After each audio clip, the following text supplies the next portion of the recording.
Hey guys, and welcome back to this channel. In this video, I'll be showing you guys how you can add another garden and grow a garden.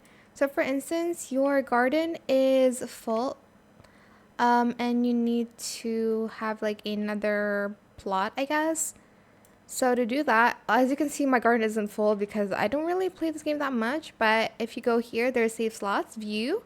You do need to purchase it though. It's for 399 Robux or 25 billion if you have that kind of money in Grow a Garden.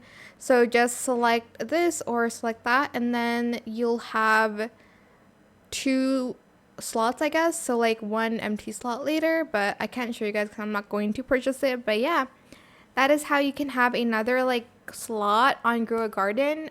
I hope it was helpful for you guys. Don't forget to like, comment, share, and also subscribe to this channel if you haven't done that already. If you have any more questions about this video, just leave it in the comment section down below.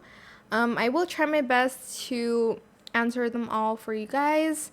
And if you found this video helpful, please click the thanks button as well. That is it. Thank you so much for watching. Bye.